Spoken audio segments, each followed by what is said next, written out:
Let's bring him in. Bring in the man of the hour, the Philly fanatic himself. Oh, Mr. Frank Seravalli. Frank, my first question for you. Do they sweep the Marlins? The Phillies, do they sweep the Marlins? I don't think they do. I think they lose game 2. Okay. Aaron Nola has had a penchant for giving up many home runs this season, and I feel like that's going to come back to bite him. Frank, you strike me as a ballpark guy. How many ballparks have you been to? I actually am a ballpark guy. I don't know if you know this, but I've started a tour with my son. He's 9. Living out here on the East Coast, you can get to so many. So we've crossed in our first 2 summers, we've crossed off 11. Nice. 11 of 30. So we're grinding. What's the nicest one you've been to? I'm a sucker for the old ones. So like I Don't love say Wrigley. Don't say Wrigley. Oof, I was gonna say Fenway, but Wrigley would be a close second. That's fair. I think Fenway's just like Fenway's you got to so see the good. monster in person. Yeah, like that's something I think you have to see in sports. I've only been to one ballpark down at the Safeco or whatever they're calling it now. You know the names. I don't know. Okay, Frank, we're going to talk to you about Bryson Stott's breakout season. How do you? I'm just kidding. We're not going to just talk baseball in this podcast, although that would be my dream. No. Yeah. So wait, I want to chime in on what you guys were saying about the bubble boy defenseman. Sure. I found it really interesting, and I don't know if things have changed in the last week, but Rick Tocchet, at least in my conversations with him, he mentioned Noah Juleson twice, and in a really positive way. So I'm wondering if that was some foreshadowing.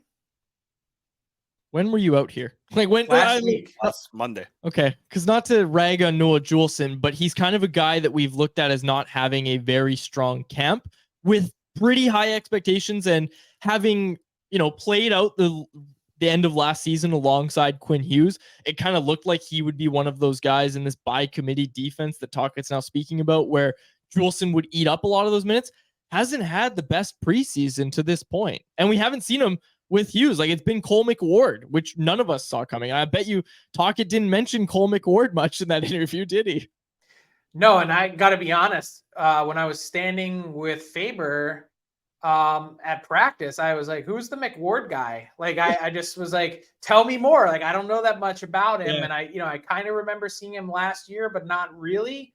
It was like more or less garbage time for the Canucks, and I was busy watching, the actual playoff teams. Yeah.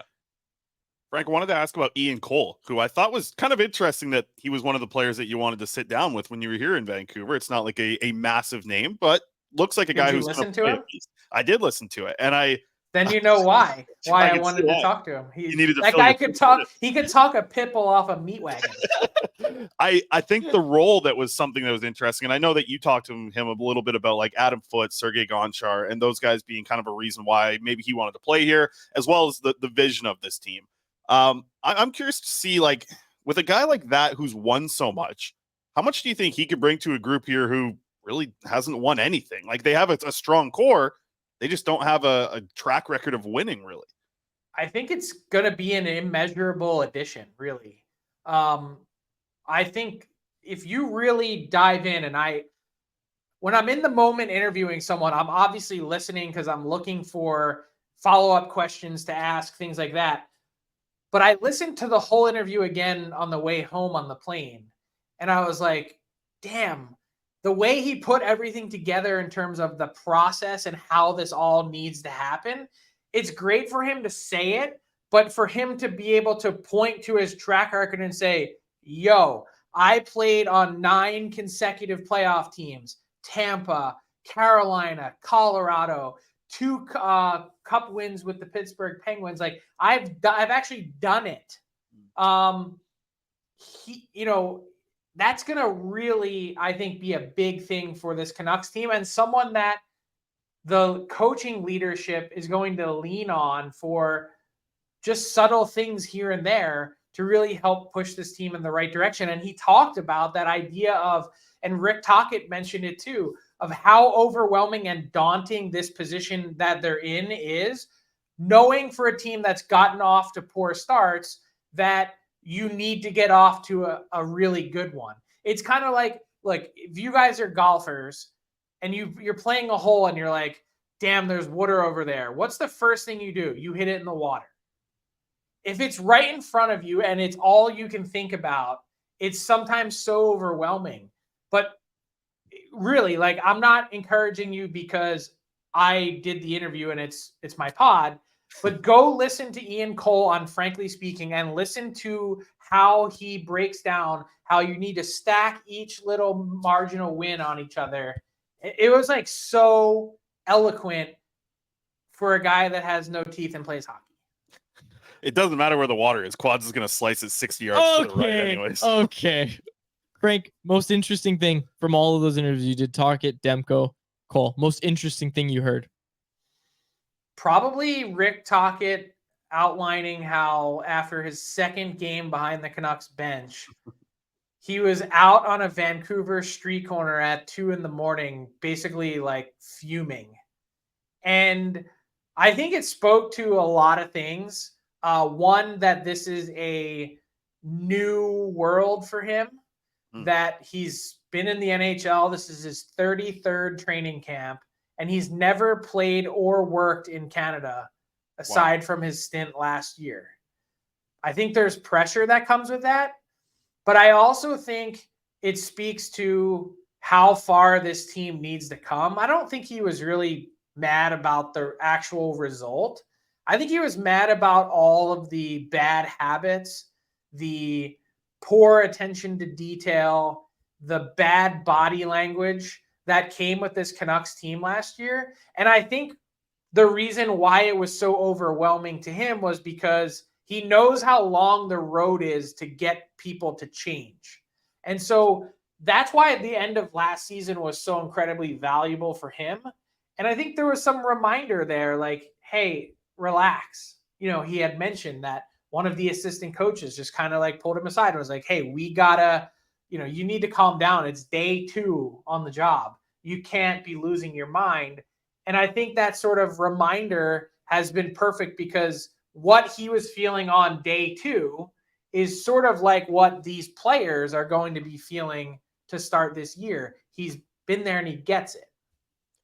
Just knowing Rick a little bit yourself there, Frank, I think what I'm curious to see is how the Vancouver fan base takes to him. Because I always go back to the day he was hired, and they're not, I guess, like the first game where he played or coached behind the bench, as I'm struggling through the sentence.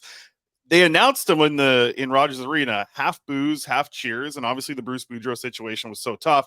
But I was driving yesterday coming out of my building. I see Rick Tocchet talking to a guy in a Canucks jersey. Like, I do really think that the city here is going to get behind the person that Rick Tocchet is.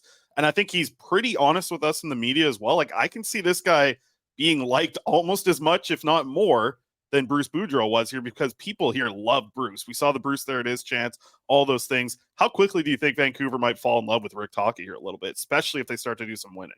By the way, what was it about Bruce Boudreau that really endeared him? The start was obviously incredible. You ever had a teddy bear that you really liked? I was going to say, aside from like the jolly big guy who's always walking around with a smile on his face, like, it's easy, I guess, but like the Canucks were also kind of a mess under him.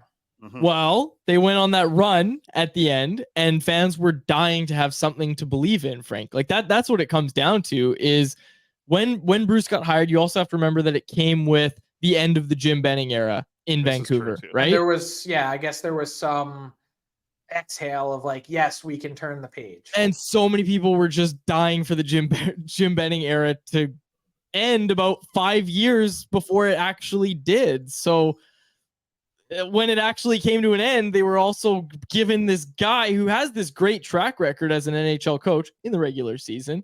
And fans were excited about that. They're like, this is going to be the guy. This is going to be the guy to get it done. And the number one fan was Francesco Aquilini, who hired Bruce Boudreau. And fans all shared in that. So here's how I'd answer your question. Vancouver would be dumb, and I don't say this lightly, to not take to Rick Tocchet. Like, it would be an unbelievable miss. He's everything that you want in a coach. He's hard-nosed. He works. He doesn't bullshit you. And his teams work. I'd have to do the math But the number of players in NHL history with 1,000 points and 3,000 penalty minutes, like it's got to be a pretty damn small list. He's a legitimately revered figure in Philly, where I'm from, and I don't like. It kind of always struck me as a miss that the Flyers decided to go in another direction when there was an opening. Go with John Tortorella, a guy that, for whatever reason, no market has ever even really liked him. Not that the market and their feelings matter so much, it's results and wins and all that. But geez, like they had a chance to do it, and now Philly's loss is Vancouver's gain. Go celebrate him. Absolutely. And I think so far, like we seem to come here like once a week and be impressed with the honesty. I think is the different thing from Rick Tocchet that we're getting is just like he's not trying to spin you. Exactly. Yeah. And I also think get like he's a bit old school, but I also think he has a pulse on where the line is too far. And I get the vibe he doesn't mistreat people. He's the ultimate players coach. Exactly. Which is interesting to come off of Bruce Boudreau and feel like there is more of a players coach here with Rick Tocchet, who sounds like more of a hard ass, right? Like in the way that he, I guess, speaks or interacts with people. It feels like that. But I'm with you on like he is probably the more ultimate players coach than even Bruce Boudreau was. Yeah, I mean, look, I think he's an easy guy to like because you're never going to not know where you stand. And also, he's fair. He wants you to work. Like it's like Ian Clark, and you heard Thatcher Demko in the pod explain what it's like working with him. He's gonna grind you, but he's fair and he's really good at his job. So you freaking listen. Yeah, absolutely. Frank, you're super good at your job. Board of Governors meeting tomorrow. What's coming tomorrow down the pipe here at the BOG? I think it's a really quiet, short meeting. First meeting for Michael Andlauer in the Ottawa Senators chair in an official capacity. I think it's just season updates, business projections, things like that. But I will find out more tomorrow. It's just a 3-hour meeting in New York, so not a whole lot there. But we'll see. I'll let you know if I see Francesco. Okay. We got time? Yeah, we got time. Okay, quickly. Your thoughts. Vasily Podkolzin down to the AHL. You mentioned Bubble Boys off the top of the show, and I think the Canucks really need one of those younger guys to pop. Podkolzin, Höglander, obviously Podkolzin isn't there. And I just think if this team is going to take the step forward that I think it's going to, you need all the elements that I've outlined already. Demko to have an unreal year, the defense to be vastly improved off of what it was, and I think it already is that. Pettersson to, climb to yet another level if he can find it. But then you need some juice from somewhere else in your lineup that is an unexpected bump. And maybe Höglander can be that. Maybe you get it in the form of, I don't know, Beauvillier. Someone somewhere needs to give you some more. And I just think the lack of young player, mojo, it hurts. Like you can't go with 5 years or whatever it feels like of those draft classes not giving you something. And so they need a little bit more of that.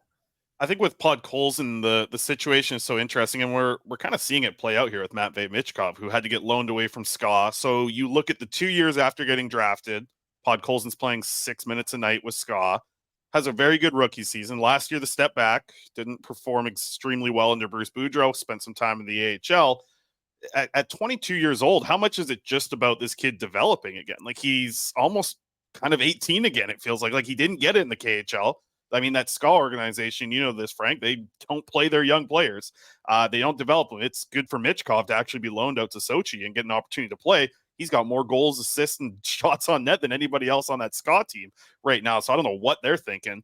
But for Podkolzin, is it about just rebuilding development, acting like you're an 18-year-old that just got drafted again? Or does he have enough time in the NHL to make you think, he just needs to change some things? Or is it like a full reset with his AHL demotion? I think it's closer to a full reset than anything. And look, you're already dealing with players from that 2019 draft class, right, that have had to go through waivers and time's up. Like 4 years comes at you fast. And that's kind of what we're looking at right now is like it from a Canucks perspective for Podkolzin, it's like you gotta show us something, or the next time this pops up again, you're gonna be one of those guys that people are like, should we claim him or not? Like that's really what the conversation is going to become really kind of quite quickly. That's interesting. And he's right. Yeah, you're absolutely right. He's got 42 games remaining of NHL games before he needs waivers. Yeah. And 42, like that's not really much. And this is his last season. So this time next year, within this calendar year, it's shit or get off the pot. Yeah. The interesting thing is too, he starts both of his seasons here in North America in the NHL instead of the AHL. This year feels like a different path of development, maybe what they should have done at the start, but we'll see how it plays out. One thing I got to ask you about, Frank, I've heard you talk about this recently. Frank's got to go. Give him this. Ask him for the score prediction. Ask me the last one. 100 points for Connor Bedard. A possibility, Frank. What are you talking about? Why does that sound crazy to people? I don't think it's too crazy, actually. Dude, he's like that good. It's the preseason. He's very good. Impressive. This is ridiculous. That this is So our Stephen Ellis today said 90. I'm going over. I don't want to like heap on extra praise, but they're saying, oh, well, the Blackhawks stink around him. Like, okay, fine. But Sidney Crosby played on a dreadful Penguins team in 2005-06, and he had 102 points.